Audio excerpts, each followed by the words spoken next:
بكم وبهنئكم بمناسبة عيد الفطر المبارك. وباسمكم جميعا أهني وأحيي القائد العام للقوات المسلحة الفريق أول ركن عبد الفتاح البرهان، رئيس مجلس السيادة وكل طاقم الحكومة السودانية بمناسبة عيد الفطر المبارك، وأحييهم وأهنيهم بكل الانتصارات العسكرية التي تحققت ضد ميليشيات الدعم السريع الإرهابية. وأهنئ الشعب السوداني بقدوم عيد الفطر المبارك الذي تقارن مع الانتصارات الكبيرة للقوات المسلحة والقوات المشتركة وأيضا المستنصرين وكل التشكيلات العسكرية والشبه العسكرية المساندة للقوات المسلحة.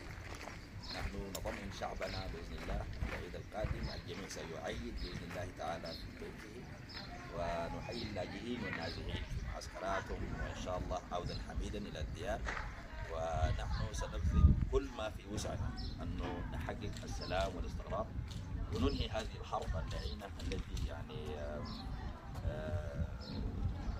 خطط للسودان أن يتفتت، ولكن بإذن الله بسواعد بنيه وقياداته وشعبه القوي المتين المتماسك والداعم للقوات المسلحة والتشكيلات العسكرية الأخرى التي تقاتل من أجل بقاء السودان موحدا. وسنعمل جميعا من أجل بقاء السودان واحدا وشعبا واحدا، وبإذن الله سنحقق الانتصار وننهي هذه الحرب التي فرضت على السودان. هذه الحرب حرب مصيرية، ولكننا سنبذل كل غال ونفيس من أجل أن يبقى السودان موحد. نحن بأرواحنا سنفديك يا سودان، وعودا حميدا لأهلنا النازحين واللاجئين.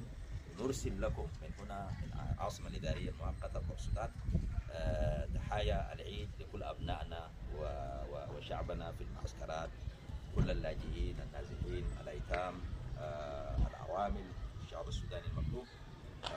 نطمئنهم بإذن الله تعالى مشاركتنا ستكون أو الاستمرار في المشاركة ستكون النهاية والخاتمة لهذه الميليشيات التي عبرت الحدود الوطنية للسودان وجاءت إلى السودان لتقاتل الشعب السوداني. نهاية قربت بإذن الله وسننهي هذه الحرب. شكرا لكم وتحياتي لكل الشعب السوداني. ولا أنسى أيضا أن أهني